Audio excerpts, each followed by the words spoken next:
ఏపీలో కూటమి ప్రభుత్వం తమ ఏడాది పాలనను పురస్కరించుకుని సుపరిపాలన తొలి అడుగు పేరుతో నేడు అమరావతిలో సమావేశం నిర్వహించనుంది. వెలగపూడి సచివాలయం సమీపంలో జరగనున్న ఈ సభకు ముఖ్యమంత్రి చంద్రబాబు, ఉప ముఖ్యమంత్రి పవన్ కళ్యాణ్ నేతృత్వం వహించనున్నారు.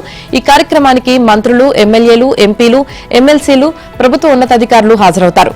ఈ సభ జూన్ 12న జరగాల్సి ఉండగా అహ్మదాబాద్ విమాన ప్రమాదం కారణంగా వాయిదా పడింది. ఇక గత ఏడాది కాలంలో కూటమి ప్రభుత్వం చేపట్టిన అభివృద్ది కార్యక్రమాలు, సంక్షేమ పథకాల పురోగతిని సమీక్షించడంతో పాటు రెండో ఏడాది పాలనా లక్ష్యాలపై ఈ సమావేశంలో చర్చ జరగనుంది. CM Chandrababu, deputy CM Pawan Kalyan గత ఏడాది ప్రభుత్వ సాధనాలను వివరిస్తూ రాష్ట అభివృద్ది కోసం రెండో ఏడాది రోడ్ మ్యాప్ ను ప్రకటించనున్నారు.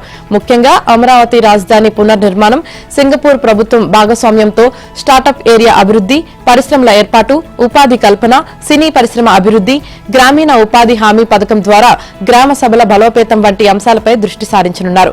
ఇక గత ఏడాది అమలు చేసిన అన్నా క్యాంటీన్లు, దీపం 2 పథకం కింద ఉచిత సిలిండర్లు, తల్లికి వందనం పథకం కింద 15,000 రూపాయల ఆర్థిక సాయం, బీసీలకు ప్రత్యేక ప్రణాళికలు, విదేశీ విద్యకు 15 లక్షల రూపాయల సాయం వంటి కార్యక్రమాల పురోగతిని సమీక్షిస్తారు. రెండో ఏడాది లక్ష్యాలలో 1 లక్ష కోట్ల విలువైన ప్రాజెక్టులకు శంకుస్థాపన, పిఠాపురం నియోజకవర్గంలో 308 కోట్లతో అభివృద్ది కార్యక్రమాలు, పంచాయతీరాజ్ బలోపేతం, కాకినాడ పోర్టు అభివృద్ది, రేషన్ మాఫియా నియంత్రణ వంటి అంశాలు ఉండవచ్చని తెలుస్తోంది. వైసీపీ యువజన విభాగం ఆధ్వర్యంలో ఇవాళ ఏపీలో యువత పోరు పేరిట రాష్ట్ర వ్యాప్త నిరసనలు నిర్వహించనుంది. నిరుద్యోగ వృత్తి విడుదల, 20 లక్షల ఉద్యోగాల సృష్టి, మెగా డిఎస్సీలో 16,000 టీచర్ పోస్టుల భర్తీ వంటి సూపర్ 6 ఎన్నికల వాగ్దానాలు నెరవేర్చడంలో కూటమి ప్రభుత్వం విఫలమైందని ఆరోపిస్తూ ఈ నిరసనలు జరగనున్నాయి. ఇందులో భాగంగా అమరావతి, తిరుపతి, విజయవాడ, అనంతపురం, విశాఖపట్నం వంటి పలు జిల్లా కలెక్టరేట్ల వద్ద ధర్నాలు, వినతి పత్రాల సమర్పణతో ఈ కార్యక్రమం జరగనుంది. వైసీపీ నాయకుడు గుడివాడ అమర్నాథ్ ఈ నిరసనలకు పిలుపునిచ్చారు. ఇక వైసీపీ యువజన విభాగం అధ్యక్షుడు జక్కంపూడి రాజా, విద్యార్థి విభాగం అధ్యక్షుడు పనుగంటి చైతన్య నేతృత్వంలో జరిగే ఈ నిరసనలు వైసీపీ రాజకీయ బలోపేతానికి దోహదపడతాయని రాజకీయ విశ్లేషకులు భావిస్తున్నారు. అయితే ఈ నిరసనల కార్యక్రమం జూన్ 13న నిర్వహించాల్సి ఉండగా అహ్మదాబాద్ విమాన ప్రమాదం కారణంగా వాయిదా వేసి ఇప్పుడు ఈ కార్యక్రమం ద్వారా కూటమి ప్రభుత్వంపై ఒత్తిడి పెంచేందుకు సిద్దమవుతోంది. ఇవాళ మధ్యాహ్నం 2 గంటలకు తెలంగాణ కేబినెట్ సమావేశం జరగనుంది. సీఎం రేవంత్ రెడ్డి అధ్యక్షతన సచివాలయంలో జరగనున్న ఈ భేటీలో పలు కీలక అంశాలు చర్చకు రానున్నాయి. ముఖ్యంగా ఏపీ ప్రతిపాదిత బనకచర్ల ప్రాజెక్టుపై ఈ సమావేశంలో ప్రధాన చర్చ జరగనున్నట్లు సమాచారం. ఈ కేబినెట్ సమావేశంలో తీసుకునే నిర్ణయాన్ని బట్టి ఏపీని చర్చలకు ఆహ్వానించనుంది తెలంగాణ సర్కార్. అలాగే స్థానిక ఎన్నికలపై కూడా ఈ భేటీలో చర్చించి ప్రకటన చేయనున్నారని తెలుస్తుంది. ఎన్నికల షెడ్యూల్, రిజర్వేషన్లు, ముందస్తు సన్నాహాలపై దృష్టి సారించనున్నారు. మరోవైపు రైతు భరోసా, ఇందిరమ్మ ఇళ్ల పథకం, ఇతర సంక్షేమ కార్యక్రమాల కోసం నిధుల సమీకరణ, అమలు విధానాలపై కేబినెట్ భేటీలో చర్చ జరగనుంది. ఈ పథకాలకు సంబంధించిన ఆర్థిక కేటాయింపులు, లబ్దిదారుల ఎంపిక ప్రక్రియలను సమీక్షించే అవకాశం ఉంది. రాష్ట్ర ఆర్థిక పరిస్థితి, కొత్త రెవెన్యూ చట్టం, ధరణి పోర్టల్ అమలు, మెట్రో రైల్ ఫేజ్ 2 ప్రాజెక్టు, కులగణన నివేదిక ఆమోదం వంటి ఇతర అంశాలపై కూడా చర్చించే అవకాశం ఉందని సమాచారం. ఇక ఈ సమావేశానికి తప్పనిసరిగా హాజరు కావాలని అన్ని విభాగాల అధిపతులకు ఇప్పటికే సీఎస్ ఆదేశాలు జారీ చేశారు. మనం ప్రయాణిస్తున్న కారు కింద పొరపాటున కుక్క, కోతి లాంటి జంతువు పడినా విలవిల్లాడిపోతాం. ప్రమాదవశాత్తు వాహనం మనిషిని తాకితే మరింత అప్రమత్తమవుతాం. తక్షణమే స్పందించి అంబులెన్స్ కు ఫోన్ చేయడమో, అంత సమయం లేకపోతే అదే కారులో ఆసుపత్రికి తీసుకువెళ్లి వీడియోలతో సహా నేడు బయటపడింది. సింగయ్య భార్య ఫిర్యాదుతో కేసు నమోదు చేసిన పోలీసులు దర్యాప్తు ప్రారంభించారు. శనివారం ఈ ఘటనకు సంబంధించిన కీలక ఆధారాలు బయటపడ్డాయి. సింగయ్యను తొక్కింది జగన్ ప్రయాణిస్తున్న కారే అని స్పష్టమైంది. దీంతో కారు డ్రైవర్తో పాటు అందులో ప్రయాణించిన జగన్, ఇతర వైసీపీ ముఖ్య నేతలపైన కేసు నమోదు చేశారు. మద్యంలో ముడుపులు కొల్లగొట్టేందుకు వైసీపీ హయాంలో అనుసరించిన వినూత్న విధానాలు ఒక్కొక్కటిగా వెలుగులోకి వస్తున్నాయి. వసూళ్లను పర్యవేక్షించేందుకు ఏకంగా ప్రభుత్వం తరపునే ఏజెన్సీలు ఏర్పాటు చేసినట్లు వెల్లడైంది. జగన్ అధికారంలో ఉండగా ప్రైవేట్ మద్యం దుకాణాలను ఎత్తివేసి ప్రభుత్వ మద్యం దుకాణాలను తెరిచిన సంగతి తెలిసిందే. దీని వెనుక వేల కోట్ల స్కామ్ ఉందని అప్పుడు ఎవరూ ఊహించలేకపోయారు. ప్రభుత్వ ప్రాజెక్టుల పేరిట ఏర్పాటైన ఏజెన్సీలను ఈ స్కామ్ కోసం వాడుకున్నారు. ప్రభుత్వ మద్యం దుకాణాల నిర్వహణ కోసం ఏర్పాటు చేసిన field monitoring agency cash management services తో పాటు సచివాలయ సిబ్బందికి శిక్షణ ఇచ్చేందుకు అంటూ ఏర్పాటు చేసిన ఫీల్డ్ ఆపరేటింగ్ ఏజెన్సీని సైతం ఉపయోగించుకున్న విధానం ఇప్పుడు బయటపడింది. జగన్ ప్రభుత్వంలో లిక్కర్ అమ్మకాల కోసం ఫీల్డ్ మానిటరింగ్ ప్రాజెక్టు ఏర్పాటు చేశారు. దీని కాంట్రాక్టును visual IT solutions private limited దక్కించుకుంది. ఆ తర్వాత యూని కార్పొరేట్ సొల్యూషన్స్ కు సబ్ కాంట్రాక్ట్ ఇచ్చారు. వైజాగ్ లోని field operating agency call centre లో 100 మంది పనిచేసేవారు. వారి ద్వారా మద్యం అమ్మకాల డేటా తీసుకునేవాళ్లం. ఆ సమాచారం ఆధారంగా రాజ్ కసిరెడ్డిపై తదుపరి చర్యలు తీసుకునేవారు అని ఈ కేసులో ప్రణయ్ ప్రకాష్ వాంగ్మూలం ఇచ్చారు. ఇదేదో పోలీసులు భయపెట్టి తమ ముందు ఇప్పించుకున్న వాంగ్మూలం కాదు. ప్రణయ్ స్వయంగా మెజిస్ట్రేట్ ముందు ఇచ్చిన లిఖితపూర్వక వాంగ్మూలం ఇది.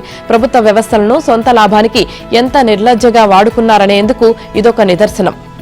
అప్పట్లో డిస్టిలరీల నుంచి ముడుపులు దండుకునేలా క్షేత్రస్థాయిలో నిర్వహణ పర్యవేక్షణ సంస్థలను ఏర్పాటు చేశారు. వాటికి FOA వంటి ప్రభుత్వ సంస్థల ముసుగు తొడిగారు. వాటి కాంట్రాక్టులు కూడా అస్మదీయులకే అప్పగించారు. అందులోని సిబ్బందిని తమ సొంత గ్రౌండ్ ఫోర్స్ గా వాడుకున్నారు. FOA పేరుతో ఐపాక్ ప్రతినిధులకు జనం సొమ్ము జీతాలు ఇస్తున్నారని, ఈ వ్యవస్థను రాజకీయ అవసరాలకు వాడుతున్నారని ఆంధ్రజ్యోతి గతంలోనే వెల్లడించింది. అంతకు మించి లిక్కర్ స్కామ్ కు దీనిని ఉపయోగించుకున్నారని ఇప్పుడు స్పష్టమైంది. వైసీపీ హయాంలో ఇష్టారాజ్యంగా సాగిన మద్యం వ్యవహారాలను కూటమి ప్రభుత్వం కట్టడి చేస్తుంది. ఎక్కడ పడితే అక్కడ మద్యం అమ్మేవారిపై గట్టి నిఘా పెట్టింది. బెల్టు షాపులపై తరచూ దాడులకు దిగుతూ దూకుడు ప్రదర్శిస్తుంది. ఫలితంగా నూతన మద్యం పాలసీ అమల్లోకి వచ్చిన నాటి నుంచి ఇప్పటి వరకు ఒక్క బెల్టు షాపులపైనే 10,000కు పైగా కేసులు నమోదు చేసింది. గతేడాది అక్టోబర్ 16న నూతన మద్యం పాలసీ అమల్లోకి వచ్చింది. అప్పటి నుంచి ఏప్రిల్ నెలాఖరు వరకు బెల్టు షాపులపై 9,882 కేసులను ఎక్సైజ్ శాఖ నమోదు చేసింది. అత్యధికంగా శ్రీకాకుళం జిల్లాలో 874, విజయనగరంలో 648, నెల్లూరులో 664 కేసులు నమోదయ్యాయి. బెల్టు షాపుల్లో పట్టుబడిన మద్యం సీసాలు ఏ అధికారిక షాపుల నుంచి వచ్చాయో గుర్తించి వాటిపైన జరిమానాలు విధిస్తున్నారు. అలా 28 అధికారిక షాపులను లింక్ చేసి 42.61 లక్షల జరిమానాలు విధించారు. విశాఖపట్నంలో 3.75 లక్షలు, తూర్పు గోదావరిలో 8.25 లక్షలు, కాకినాడలో 6 లక్షలు, పశ్చిమ గోదావరిలో 1,00,000, ఏలూరులో 9.5 లక్షలు, కృష్ణాలో 1.41 లక్షలు జరిమానాలు విధించారు. ఎంఆర్పీ ఉల్లంఘనలపై తక్కువ కేసులు నమోదయ్యాయి. అక్టోబర్ 16 నుంచి ఏప్రిల్ నెలాఖరు వరకు 9 షాపులపై ఎంఆర్పీ కేసులు నమోదవగా వాటిలో 7 షాపులను సస్పెండ్ చేశారు. అనకాపల్లి, ఉభయ గోదావరి, కాకినాడ, శ్రీ సత్యసాయి జిల్లాలో ఎంఆర్పీ కేసులు పెట్టి 23 లక్షల జరిమానాలు విధించారు. జగన్ టీవీ ఛానల్ డిబేట్ లో తమపై అనుచిత వ్యాఖ్యలు చేశారంటూ నిరసన చేపట్టిన రాజధాని అమరావతి మహిళలను సంకర్ జాతి వారు అంటూ అవమానించిన వైసీపీ సీనియర్ నేత సజ్జల రామకృష్ణారెడ్డిపై తాడేపల్లి పోలీస్ స్టేషన్లో కేసు నమోదైంది. అమరావతి దళిత జేఏసీ నేత కంభంపాటి శిరీష ఆయనపై ఫిర్యాదు చేశారు. పోలీసులు సజ్జలపై పలు సెక్షన్ల కింద కేసు నమోదు చేశారు. జగన్ టీవీ ఛానల్ డిబేట్ లో అమరావతి విఎస్ఎల్ రాజధాని అంటూ అనలిస్టు కృష్ణంరాజు అనుచిత వ్యాఖ్యలు చేయగా యాంకర్ కొమ్మినేని శ్రీనివాసరావు సమర్థించేలా మాట్లాడారు. ఈ వ్యాఖ్యలపై కంభంపాటి శిరీష ఇచ్చిన ఫిర్యాదు మేరకు తుళ్లూరు పోలీస్ స్టేషన్లో కేసు నమోదైంది. A1 గా కృష్ణంరాజు, A2 గా యాంకర్ కొమ్మినేని శ్రీనివాసరావు, A3 గా సాక్షి యాజమాన్యాన్ని పేర్కొంటూ కేసు నమోదు చేశారు. ఈ నెల 9న సజ్జల మీడియా సమావేశం ఏర్పాటు చేసి రాజధాని మహిళలను కించపరిచేలా చేసిన వ్యాఖ్యలను ఖండించకపోగా పుండు మీద కారం చల్లినట్లు మరింత తీవ్ర వ్యాఖ్యలు చేశారు. జగన్ నిర్వహిస్తున్న ఛానల్పై కడుపు మంటతో నిరసన వ్యక్తం చేస్తున్నారని, వారంతా రాక్షసులు, పిశాచులు అని, ఆ రెండూ కలిసిన సంకర్జాతి వారని, ఆ తెగకు చెందిన వ్యక్తులు మాత్రమే ఇలా చేయగలరని అవమానించేలా మాట్లాడారు. ఇప్పటికే కొమ్మినేని శ్రీనివాసరావు, కృష్ణంరాజును పోలీసులు అరెస్టు చేశారు. ఈ నేపథ్యంలో సజ్జల రామకృష్ణారెడ్డి కూడా అరెస్టు కాక తప్పదని పోలీసు వర్గాలు అంటున్నాయి. పోలీసులు ఆయన అరెస్టుకు రంగం సిద్ధం చేశారు. హిందూ మతాన్ని, హిందూ దేవులను విమర్శిస్తూ హేళనగా మాట్లాడటమే లౌకికవాదంగా ప్రకటించుకునే దుష్ట శక్తులను పారదోలేందుకు హిందువులంతా సమైక్యంగా పోరాడాలని ఉప ముఖ్యమంత్రి పవన్ కళ్యాణ్ పిలుపునిచ్చారు. తమిళనాడులోని మదురైలో హిందూ మున్నని ఆర్ఎస్ఎస్ సంయుక్త ఆధ్వర్యంలో ఆదివారం నిర్వహించిన మురుగన్ భక్తుల మహానాడులో ఆయన పాల్గొన్నారు. వేదికపై ఆసీనులైన ఆయన తమిళ సంప్రదాయాన్ని తలపించేలా దోవతి, చొక్కా, ఆకుపచ్చ రంగు అంగవస్త్రం ధరించారు. తన ప్రసంగంలో స్పష్టమైన తమిళంలో మాట్లాడి ఆకట్టుకున్నారు. హిందూ దేవుళ్లను పనిగట్టుకుని విమర్శించే నాస్తికవాదులు అరేబియా నుంచి దేశంలోకి దిగుమతి అయిన మతాలను గాని ఆ మతాలకు చెందిన దేవుళ్లను గాని విమర్శించగలరా అని పవన్ నిలదీశారు. హిందువులు ఎప్పుడూ సహనం పాటిస్తారని, ఆ సహనశీలు ఒక్కటైతే నాస్తికవాదులంతా పత్తా లేకుండా పోతారని పవన్ కళ్యాణ్ హెచ్చరించారు. హిందువులంతా ఏకమైతే నాస్తికవాదులు దేవుళ్లను విమర్శించి అధికారంలోకి వచ్చిన వారు అడ్రస్ లేకుండా పోతారని స్పష్టం చేశారు. రాజ్యాంగం భావ ప్రకటన స్వేచ్ఛ కల్పించింది కదా అని నాస్తికవాదులు రెచ్చిపోతూ హిందూ దేవుళ్లను విమర్శిస్తున్నారు. మురుగన్ భక్తులు గానం చేసే స్కంద షష్ఠి కవచాన్ని హేళన చేశారు. ఆధ్యాత్మిక పునాదులను కదిపేందుకు ప్రయత్నిస్తున్న వారి కుటిల యత్నాలు ఎన్నటికీ ఫలించవు అన్నారు. మురుగన్ భక్తులందరూ ఓ చూపు చూస్తే చాలు దేవుడిని తిట్టే వారంతా దేశం నుంచే పారిపోతారని చెప్పారు. పరమశివుడు మూడో కన్ను తెరిచిన పవిత్ర భూమి తమిళనాడే. అలాంటి చోట ఆధ్యాత్మిక భావాలకు, ప్రత్యేకించి హిందువుల మత విశ్వాసాలకు భంగం కలిగిస్తే భక్తులు చూస్తూ ఊరుకోరు అని పవన్ హెచ్చరించారు. పేదలకు ప్రభుత్వం అండగా నిలవాల్సిందే, సామాన్యులకు సంక్షేమ పథకాలు ఇవ్వాల్సిందే. కానీ అరాచక శక్తులను ప్రభుత్వ ఖర్చుతో పోషించాలా, సంఘ విద్రోహ శక్తులకు సంక్షేమ పథకాలు అందించాలా, పనిగట్టుకుని నేరాలకు పాల్పడే వారిని కట్టడి చేసేదెలా? దీనిపై ప్రభుత్వ వర్గాల్లో చర్చ జరుగుతుంది. ఉత్తరప్రదేశ్లో యోగి సర్కార్ మోడల్ అమలు చేయాలనే కోణంలోనూ ఆలోచిస్తున్నట్లు సమాచారం. రాష్ట్రంలో కేవలం రాజకీయ ఉద్దేశాలతో శాంతి భద్రతలకు విఘాతం కలిగించే సంఘటనలు జరుగుతున్నాయి. రాజకీయ అండతో చెలరేగే నేరగాళ్లను కట్టడి చేయకపోతే ఆంధ్రప్రదేశ్ ఒకప్పటి ఉత్తరప్రదేశ్, బీహార్లా మారే ప్రమాదముందని ఆందోళన వ్యక్తమవుతుంది. ఈ పరిస్థితి నివారించే మార్గాలపై ఇప్పుడు దృష్టి సారించారు. దీనిని సాధ్యాసాధ్యాలను పరిశీలిస్తున్నారు. కూటమి ప్రభుత్వం ఏర్పడ్డాక రాజధాని అమరావతి నిర్మాణ పనులు మళ్లీ ప్రారంభమయ్యాయి. పోలవరం ప్రాజెక్టును పట్టాలెక్కించారు. రాష్ట్రానికి పెట్టుబడులు వస్తున్నాయి. కేంద్రం తన వంతు సాయం చేస్తుంది. వైసీపీ ప్రభుత్వంలో ఏకపక్షంగా కాకుండా పోలీసులు చట్ట ప్రకారం పనిచేస్తున్నారు. అక్రమార్కులపై చర్యలు తీసుకుంటున్నారు. గంజాయి సాగు కట్టడికి ఈగల్, మహిళల భద్రత కోసం శక్తి విభాగాలు ఏర్పాటు చేసి మార్పు చూపిస్తున్నారు. అయితే చట్ట ప్రకారం వ్యవహరిస్తున్న పోలీసు అధికారులను బెదిరించే ధోరణిలో జగన్ మాట్లాడుతున్నారు. దీంతో అరాచక శక్తులు మళ్లీ రెచ్చిపోతున్నాయి. ఇలాంటి వారి పట్ల ఉదాసీనంగా వ్యవహరిస్తే రాష్ట్ర భవిష్యత్తుకే ప్రమాదమని ప్రభుత్వం భావిస్తోంది. అందుకే కఠిన చర్యల దిశగా ఆలోచిస్తోంది. భోగాపురం అంతర్జాతీయ గ్రీన్ ఫీల్డ్ విమానాశ్రయంలో 2 రోజుల కిందట ఓ విమానం చక్కర్లు కొట్టింది. కొందరు వ్యక్తులు ఈ దృశ్యాలను వీడియో తీసి సామాజిక మాధ్యమాల్లో పోస్టు చేయడంతో వెలుగులోకి వచ్చింది. ప్రస్తుతం విమానాశ్రయ నిర్మాణ పనులు శరవేగంగా జరుగుతున్నాయి. రన్వే, సిగ్నల్ వ్యవస్థ తదితర వాటికి సంబంధించి పనులు చకచకా జరుగుతున్నాయి. అయితే 2 రోజుల కిందట ఓ విమానం రన్వేకు అతి దగ్గరగా వచ్చి ల్యాండింగ్ అయ్యేందుకు యత్నించి మళ్లీ పైకి ఎగిరింది. అలాగే ఎయిర్పోర్ట్ నిర్మాణ ప్రాంతంలో చక్కర్లు కొడుతూ సముద్రం వైపు వెళ్లిపోయింది.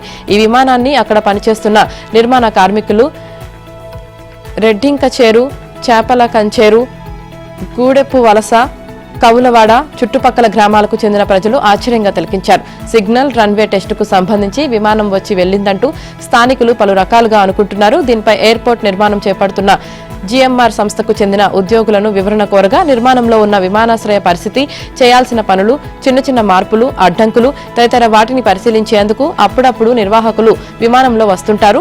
అందులో భాగంగానే ఇటీవల భోగాపురం అంతర్జాతీయ ఎయిర్పోర్ట్ ప్రాంతంలో విమానం గాల్లో చక్కర్లు కొట్టి వెళ్లింది అని తెలిపారు. తూర్పు నౌకాదళంలోకి మరో అత్యాధునిక యుద్ధ నౌక చేరింది. పూర్తి స్వదేశీ పరిజ్ఞానంతో ముంబైలో తయారైన యుద్ధ నౌక ఐఎన్ఎస్ నీలగిరి ఆదివారం తూర్పు నౌకాదళంలోకి వచ్చింది. ఈ సందర్భంగా స్థానిక తూర్పు నౌకాదళం అధికారులు ఘనస్వాగతం పలికారు. ప్రాజెక్టు 17A స్టెల్త్ ఫ్రిగేట్స్ శ్రేణిలో ఈ యుద్ధ నౌకను నిర్మించారు. ఈ తరహా శ్రేణిలో నిర్మించిన తొలి నౌక ఇదే కావడం గమనార్హం. ముంబై నావల్ డాక్ యార్డ్లో ఈ ఏడాది జనవరి 15న జరిగిన కార్యక్రమంలో ప్రధాని నరేంద్ర మోదీ ఐఎన్ఎస్ నీలగిరిని ప్రారంభించి జాతికి అంకితం చేశారు. ఇప్పుడు ఈ యుద్ధ నౌక రాకతో తూర్పు నౌకాదళం మరింత బలోపేతం కానుంది. తెలుగు రాష్ట్రాల్లో నైరుతి రుతుపవనాలు మళ్లీ పూర్తిగా మందగించాయి. ఎండాకాలం తరహాలో వేడిగాలులు, ఉక్కపోతతో పాటు పగటి ఉష్ణోగ్రతలు అధికంగా నమోదవుతున్నాయి. ఎండ తీవ్రతకు వాతావరణ అనిశ్చితి నెలకొని పలుచోట్ల పిడుగులు, ఉరుములు, ఈదురుగాలులతో వర్షాలు కురుస్తున్నాయి. రుతుపవనాల ప్రభావం లేదని వాతావరణ నిపుణులు చెబుతున్నారు. 4-5 రోజుల నుంచి మధ్య, తూర్పు, వాయువ్య భారతంలో రుతుపవనాలు విస్తరించాయి. దానికి అనుకూలంగా బీహార్, ఉత్తరప్రదేశ్లో అల్పపీడనం కొనసాగుతుంది. బంగాళాఖాతం నుంచి తేమగాలులు మధ్య భారతం మీదుగా వీస్తుండగా మధ్య, తూర్పు, వాయువ్య, పశ్చిమ భారతంలో భారీ నుంచి అతి భారీ వర్షాలు కురుస్తున్నాయి. గోదావరి నదిపై ఆంధ్రప్రదేశ్ ప్రభుత్వం ప్రతిపాదించిన గోదావరి బనకచెర్ల ప్రాజెక్టు విషయంలో తెలంగాణ తరపున తీసుకోవాల్సిన చర్యలు, అవలంబించాల్సిన విధానాలపై తెలంగాణ ప్రభుత్వం కీలక నిర్ణయం తీసుకోనుంది. ఇప్పటికే ఈ ప్రాజెక్టుకు అనుమతి ఇవ్వొద్దంటూ కేంద్రానికి విజ్ఞప్తి చేసింది. అసలు బనకచెర్ల ప్రాజెక్టు ప్రీ ఫిజిబిలిటీ రిపోర్టును కేంద్రానికి ఇచ్చే ముందు ఏపీ సర్కార్ తెలంగాణతో చర్చించి ఉంటే ఈ వివాదమే ఉండేది కాదంటూ సీఎం రేవంత్ రెడ్డి ఇటీవల ఢిల్లీలో విలేకరులతో ఇష్టాగోష్ఠిలో వ్యాఖ్యానించారు. గోదావరి, కృష్ణా జలాల వివాదాలపై ఇరు రాష్ట్రాల ముఖ్యమంత్రులు కూర్చొని మాట్లాడుకుందామని కూడా ఆయన అన్నారు. ఇక ఇవాళ జరగనున్న రాష్ట్ర మంత్రి మండలి సమావేశంలో బనకచెర్ల వ్యవహారంపై కీలకంగా చర్చించనున్నట్లు తెలిసింది. గోదావరి, బనకచెర్ల ప్రాజెక్టు విషయంతో పాటు ఏపీతో నెలకొన్న మరికొన్ని వివాదాలపై కూడా చర్చించేందుకు ఇరు రాష్ట్రాల మంత్రులతో సమావేశం నిర్వహించాలనే ఆలోచనకు వచ్చినట్లు తెలిసింది. రాష్ట్ర విభజన సమస్యల పరిష్కారానికి గతంలో ప్రజాభవన్ వేదికగా రెండు రాష్ట్రాల సీఎంలు చంద్రబాబు, రేవంత్ రెడ్డి సమావేశమైన విషయం తెలిసిందే. ఆ తరహాలోనే ఈసారి తొలుత అధికారులు, మంత్రులతో కమిటీని నియమించి చర్చించాలని, ఆ తర్వాత ఇరువురు ముఖ్యమంత్రులు సమావేశమై సమస్యల పరిష్కారానికి చర్యలు తీసుకునేలా చేయాలని ప్రభుత్వం భావిస్తున్నట్లు అధికార వర్గాల సమాచారం. మంత్రివర్గ సమావేశంలో ఇదే అంశంపై కీలకంగా చర్చించి నిర్ణయం తీసుకునే అవకాశం ఉందని ఆ వర్గాలు తెలిపాయి. సొంత పార్టీ నేతలతో మంత్రి కొండా సురేఖ, కొండా మురళీధర్రావు దంపతుల వివాదం కాంగ్రెస్ పెద్దల వద్దకు చేరింది. కొండా దంపతుల తీరును నిరసిస్తూ ఉమ్మడి వరంగల్ జిల్లాకు చెందిన కాంగ్రెస్ ఎమ్మెల్యేలు హైదరాబాద్లో ఏఐసీసీ రాష్ట్ర వ్యవహారాల ఇన్ఛార్జ్ మీనాక్షి నటరాజన్ కు టీపీసీసీ క్రమశిక్షణ సంఘం చైర్మన్ మల్లు రవిని వేర్వేరుగా కలిసి ఫిర్యాదు చేశారు. టీపీసీసీ అధ్యక్షుడు మహేష్ కుమార్ గౌడ్ అందుబాటులో లేకపోవడంతో ఫోన్లో సమాచారం అందించి వాట్సాప్ ద్వారా ఫిర్యాదు చేశారు. ఈ నెల 19న రాహుల్ గాంధీ జన్మదినం సందర్భంగా వరంగల్లో నిర్వహించిన సభలో మాజీ ఎమ్మెల్సీ కొండా మురళి, సొంత పార్టీ ఎమ్మెల్యేలు కడియం శ్రీహరి, రేవూరి ప్రకాష్ రెడ్డిపై చేసిన అనుచిత వ్యాఖ్యలను వారి దృష్టికి తీసుకువెళ్లారు. గతంలో మంత్రి సురేఖ, ఎమ్మెల్యే ప్రకాష్ రెడ్డి మధ్య జరిగిన ఆడియో సోషల్ మీడియాలో వైరల్ కావడం, గీసుకొండ పోలీస్ స్టేషన్లో ఎస్హెచ్ఓలో సీట్లలో మంత్రి కొండా సురేఖ కూర్చున్న విషయాలను ప్రధానంగా మీనాక్షి దృష్టికి తీసుకువెళ్లినట్లు తెలిసింది. వారిని కట్టడి చేయకపోతే పార్టీకి తీవ్ర నష్టం జరుగుతుందని, పార్టీలో వారు ఉండాలా, తాము ఉండాలో చెప్పండని ఎమ్మెల్యేలు వ్యాఖ్యానించినట్లు సమాచారం. దీంతో ఈ విషయాన్ని పీసీసీ చీఫ్ తో చర్చిస్తామని, జిల్లాతో సంబంధం లేని వ్యక్తులతో టీపీసీసీ ఆధ్వర్యంలో కమిటీ వేసి విచారణ చేయిస్తామని, ఆ కమిటీ నివేదిక ఆధారంగా కార్యాచరణ ఉంటుందని మీనాక్షి నటరాజన్ చెప్పినట్లు తెలిసింది. మాజీ మంత్రి హరీష్ రావు రప్పా ఫ్లెక్సీలతో షో చేస్తే భయపడేవారు ఎవరూ లేరని రాష్ట్ర రెవెన్యూ శాఖ మంత్రి పొంగులేటి శ్రీనివాసరెడ్డి స్పష్టం చేశారు. కాళేశ్వరం ప్రాజెక్టులో చేసిన పాపాలు బయటపడుతుండటంతో ఆ అంశాన్ని పక్కదారి పట్టించేందుకే బనకచెర్ల ప్రాజెక్టుపై హరీష్ రావు రప్పా ఫ్లెక్సీలతో షో చేశారని ఎద్దేవా చేశారు. బనకచెర్ల పాపం బీఆర్ఎస్ దేనని, ఆ ప్రాజెక్టుకు 2016లో అప్పటి బీఆర్ఎస్ ప్రభుత్వం జీవో ఇచ్చిందని పొంగులేటి గుర్తు చేశారు.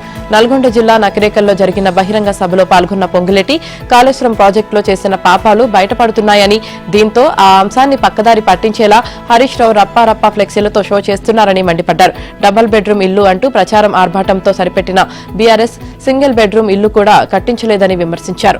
సినిమా డైలాగులు వినడానికే బాగుంటాయి, కానీ రాజకీయాల్లో చెల్లవని టీపీసీసీ క్రమశిక్షణ కమిటీ చైర్మన్ మల్లు రవి అన్నారు. ఇటీవల బీఆర్ఎస్ నిరసన కార్యక్రమంలో ఆ పార్టీ శ్రేణులు రప్పా 2028లో రప్పా లోడింగ్ 3.0 ప్లకార్డులు ప్రదర్శించిన నేపథ్యంలో ఆయన స్పందించారు. ఆదివారం గాంధీ భవన్ లో మాట్లాడుతూ రాజుల కాలంలో రప్పా ఆడించేది ఉండేదన్నారు. ఇప్పుడు ఉన్నది ప్రజాస్వామ్యమని, ఇక్కడ రప్పా అంటే చెల్లదని హెచ్చరించారు. వ్యక్తిగత కక్షలకు ప్రజాస్వామ్యంలో తావు లేదన్నారు.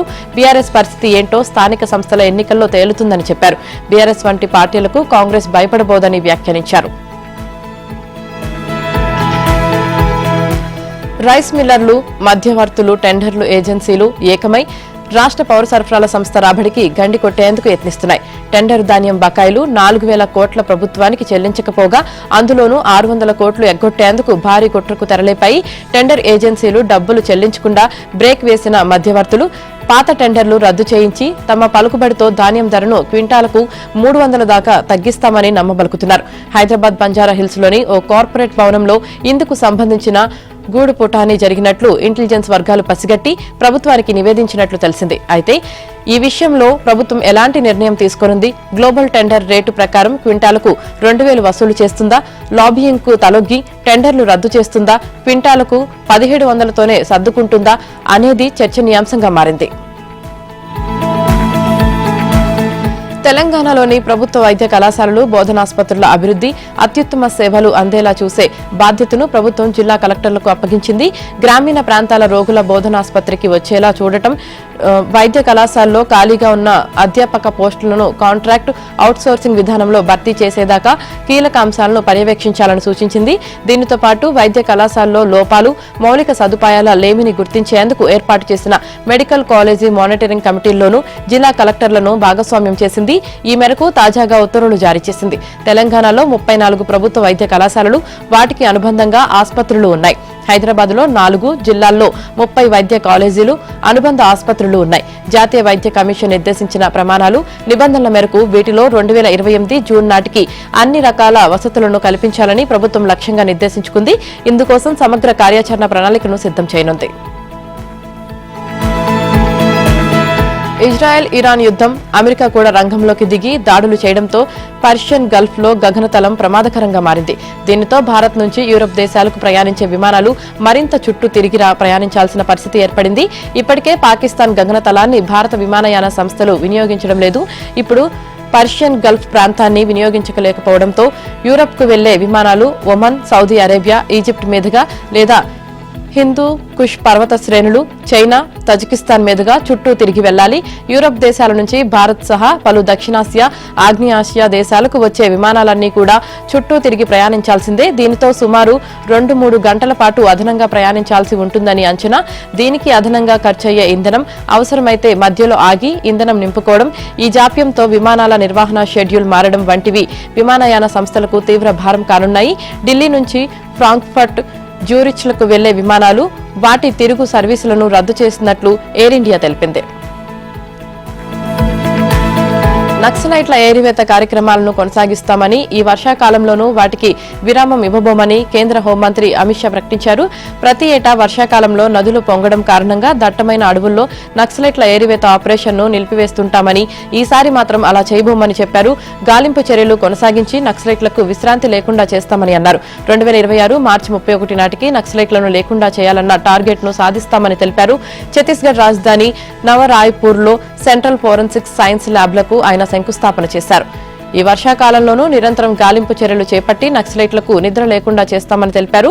నక్సలైట్లతో చర్చలు జరిపేది లేదని స్పష్టం చేశారు. ఆయుధ పోరాటానికి స్వస్తి చెప్పి జనజీవన స్రవంతిలో కలవాలని కోరారు. ప్రభుత్వం ఆకర్షణీయమైన లొంగుబాటు విధానాన్ని ప్రకటించిందని, దాన్ని ఉపయోగించుకోవాలని అన్నారు. లొంగిపోయే వారిని హృదయపూర్వకంగా స్వాగతిస్తామని తెలిపారు. అలాంటి వారికి ఛత్తీస్గఢ్, కేంద్ర ప్రభుత్వాలు ఇచ్చిన హామీలన్నిటినీ అమలు చేస్తామన్నారు. అవసరమైతే ఇంకా ఎక్కువ సాయం చేస్తామని ప్రకటించారు. ఇరాన్, ఇజ్రాయెల్ ఉద్రిక్తతలు, ఇరాన్పై అమెరికా దాడుల నేపథ్యంలో భారత ప్రభుత్వం తన పౌరులను సురక్షితంగా ఇండియాకి తరలిస్తోంది. ఆపరేషన్ సింధూలో భాగంగా ఇరాన్లోని మషాద్ నగరం నుంచి 311 మంది భారతీయులతో కూడిన ప్రత్యేక విమానం నిన్న సాయంత్రం న్యూఢిల్లీకి చేరుకుంది. దీంతో ఇప్పటి వరకు ఇరాన్ నుంచి తరలించిన భారతీయుల సంఖ్య 1428కి చేరిందని విదేశాంగ మంత్రిత్వ శాఖ ప్రతినిధి రణ్ధీర్ తెలిపారు. ఈ బృందంలో 280 మంది విద్యార్థులు ఉండగా వీరిలో 200 మంది కాశ్మీరీ విద్యార్థులు ఉన్నారని Jammu and Kashmir students association తెలిపింది. ఆపరేషన్ సింధు కార్యక్రమం ఇరాన్, ఇజ్రాయెల్ మధ్య ఉద్రిక్తతలు తీవ్రమవడంతో భారతీయులను తరలించేందుకు చేపట్టింది. ఇరాన్ శుక్రవారం తన ఎయిర్ స్పేస్ ఆంక్షలను సడలించి మషాద్ నుంచి 3 చార్టర్డ్ విమానాలకు అనుమతి ఇచ్చింది. శుక్రవారం రాత్రి 290 మందితో మొదటి విమానం, శనివారం మధ్యాహ్నం 310 మందితో రెండో విమానం ఢిల్లీ చేరాయి. అంతకుముందు గురువారం ఆర్మేనియా రాజధాని ఎరెవాన్ నుంచి 110 మంది, శనివారం ఉదయం తుర్క్మెనిస్తాన్లోని ఆష్గాబట్ నుంచి మరో విమానం ఢిల్లీ చేరాయి. ఆ ఆపరేషన్లో ఇరాన్ విదేశాంగ మంత్రిత్వ సహకారం అందించిందని, భారతీయులను సొంత ప్రజలుగా భావిస్తున్నామని ఇరాన్ రాయబార కార్యాలయం డిప్యూటీ చీఫ్ మహ్మద్ జవాద్ తెలిపారు. సిరియాలో హృదయ విదారక ఘటన చోటు చేసుకుంది. రాజధాని డమాస్కస్ శివార్లలోని డ్వీలా ప్రాంతంలో ఉన్న మార్ ఏలియాస్ చర్చిలో ప్రార్థనలు జరుగుతున్న సమయంలో ఓ ఆత్మాహుతి బాంబర్ లోపలికి ప్రవేశించి తనను తాను పేల్చుకున్నాడు. ఈ పేలుళ్లలో 9 మంది అక్కడికక్కడే మరణించగా మరో 20 మంది గాయపడ్డారని సిరియా అధికార వర్గాలు తెలిపాయి. అయితే బ్రిటన్కు చెందిన war monitor, Syrian observatory for human rights వెల్లడించిన సమాచారం ప్రకారం మృతులు, గాయపడిన వారు కలిపి 30 మందికి పైగానే ఉండే అవకాశం ఉంది. స్థానిక మీడియాలో వచ్చిన నివేదికల ప్రకారం మరణించిన వారిలో పిల్లలు కూడా ఉన్నట్లు తెలుస్తోంది. ఈ దాడికి ఇప్పటి వరకు ఏ ఉగ్రవాద సంస్థ కూడా బాధ్యత వహించలేదు. అయితే సిరియా ఇంటీరియరీ వ్యక్తిత్వ శాఖ తెలిపిన వివరాల ప్రకారం ఐసిస్ కు చెందిన ఓ ఉగ్రవాది చర్చిలోకి ప్రవేశించి ముందుగా కాల్పులు జరిపి అనంతరం ఆత్మాహుతి దాడికి పాల్పడ్డాడు. ఓ ప్రత్యక్ష సాక్షి రావత్ మాట్లాడుతూ ఆ దాడికి పాల్పడిన వ్యక్తి ఇద్దరితో కలిసి వచ్చాడు. ఇద్దరూ అక్కడి నుంచి పారిపోయారు. ఆ వ్యక్తి మొదట చర్చిపై కాల్పులు జరిపాడు, తర్వాత లోపలికి వెళ్లి బాంబు పేల్చుకున్నాడు అని చెప్పారు. ప్రపంచ చమురు వాణిజ్యానికి ఎంతో కీలకమైన హర్మోజ్ జలసంధిని మూసివేసేందుకు ఇరాన్ సిద్దమైంది. ఈ మేరకు ఇరాన్ పార్లమెంట్ హర్మోజ్ జలసంధి మూసివేతకు ఏకగ్రీవంగా ఆమోదం తెలిపింది. అయితే దీనిపై supreme leader Ayatollah Ali Khamenei నేతృత్వంలోని కమిటీ తుది నిర్ణయం తీసుకొనింది. మరోవైపు మరికొద్ది గంటల్లో హర్మోజ్ జలసంధిని మూసివేస్తామని ఇరాన్ నేవీ ప్రకటించింది. అమెరికా ఫోర్డ్, నంటాజ్, ఇస్ఫహాన్ అణు స్థావరాలపై జరిపిన వైమానిక దాడులు, ఇజ్రాయెల్తో నడుస్తున్న ఉద్రిక్తతల నేపథ్యంలో ఇరాన్ ఈ నిర్ణయం తీసుకుంది. హర్మోజ్ జలసంధి ఇది పర్షియన్ గల్ఫ్ ను ఒమన్ గల్ఫ్ తో కలిపే 33 కిలోమీటర్ల వెడల్పు గల కీలక జలమార్గం. ప్రపంచ చమురు సరఫరాలో 20 నుంచి 21%, అలాగే Saudi Arabia, Iraq, UAE, Kuwait నూనె ఎగుమతులు, ఖతార్ యొక్క ఎల్ఎన్జీ ఎగుమతులు ఈ జలసంధి గుండా రవాణా అవుతాయి. ఆయా దేశాల ఎగుమతులు ఆ మార్గంపైనే ఆధారపడి ఉన్నాయి. Iran naval mines, anti ship missiles, drones, fast attack boats, midget submarines ద్వారా ఈ జలసంధిని మూసివేయగల సామర్థ్యం కలిగి ఉంది. ఇదే జరిగితే బ్రెంచ్ కూడా ధరలు బ్యారెల్ కు $120 నుంచి $150 చేరవచ్చని తెలుస్తుంది. ఇంధన ధరల పెరుగుదల, రిఫైనరీ కార్యకలాపాలు, వాణిజ్య ఎగుమతులు, దిగుమతులు ఘోరంగా దెబ్బతింటాయి. ఇంధన ధరలు ఆకాశాన్ని అంటడంతో ద్రవ్యోల్బణం పెరుగుతుంది. రూపాయి విలువ మరింత ఒత్తిడికి గురయ్యే అవకాశాలు ఉన్నాయని ఆర్థిక నిపుణులు హెచ్చరిస్తున్నారు. ఇజ్రాయెల్ ఇరాన్ యుద్ధంలో అమెరికా రంగంలోకి దిగింది. అగ్రరాజ్యం B-2 బాంబర్లతో విరుచుకుపడింది. ఇరాన్లోని ఫోర్డ్, ఇస్ఫహాన్, నటాంజ్ అణు కేంద్రాలపై BU-57 బంకర్ బస్టర్ బాంబులు, తోమహాక్ క్షిపణులతో భీకర దాడులు జరిపింది. ఈ దాడుల్లో 3 అణు కేంద్రాలు నేలమట్టమైనట్లు అమెరికా అధ్యక్షుడు డొనాల్డ్ ట్రంప్ ప్రకటించారు. ఇరాన్ అణు కార్యక్రమాన్ని పూర్తి స్థాయిలో నిలువరించినట్లు, ఈ విషయంలో తమ లక్ష్యాన్ని పూర్తి చేసినట్లు తెలిపారు. అమెరికా సహకారానికి ఇజ్రాయెల్ కృతజ్ఞతలు తెలపగా ఇరాన్ అగ్గి మీద గుగ్గిలమైంది. ఇంగ్లాండ్తో తొలి టెస్టులో భారత్కు ఆధిక్యం దక్కింది. కానీ అది ఆనందాన్ని ఇచ్చేదేం కాదు. క్యాచ్లు వదిలిపెట్టి కీలక సమయాల్లో బౌలింగ్లో పట్టు విడిచిన శుభమన్ సేనా ప్రత్యర్థికి చేజేతుల అవకాశం ఇచ్చింది. దీంతో ఇంగ్లాండ్ తొలి ఇన్నింగ్స్ లో 465 పరుగులు చేసి భారత్ ఆధిక్యాన్ని 6కు పరిమితం చేసింది. హ్యారీ బ్రూక్ త్రుటిలో శతకం కోల్పోగా భారత్ బౌలర్లలో బూమ్రా ఆకట్టుకున్నాడు. ప్రస్తుతం రెండో ఇన్నింగ్స్ లో భారత్ 2 వికెట్ల నష్టానికి 90 పరుగులు చేసింది. కేఎల్ రాహుల్, శుభమన్ గిల్ క్రీజులో ఉన్నారు. ఫస్ట్ ఇన్నింగ్స్ లో సెంచరీ చేసిన ఓపెనర్ ఎస్ఎస్వి జైస్వాల్ తొందరగానే నిష్క్రమించాడు. తొలి ఇన్నింగ్స్ లో డకౌట్ అయిన అరంగేట ఆటగాడు సాయి సుదర్శన్ ఈసారి పర్వాలేదనిపించాడు. ఇప్పటికే 96 పరుగుల ఆధిక్యంలో ఉన్న భారత్ కు 4వ రోజు ఆట కీలకం కానుంది. బ్యాటర్లు ఏ మేరకు క్రీజులో నిలుస్తారన్న దానిపై ఇంగ్లాండ్ ఛేదన ఆధారపడి ఉంటుంది. గెలుపుపై ఆశలు పెట్టుకోవాలంటే కనీసం 300 పరుగుల లక్ష్యమైన ఆతిథ్య జట్టు ముందుంచాలి.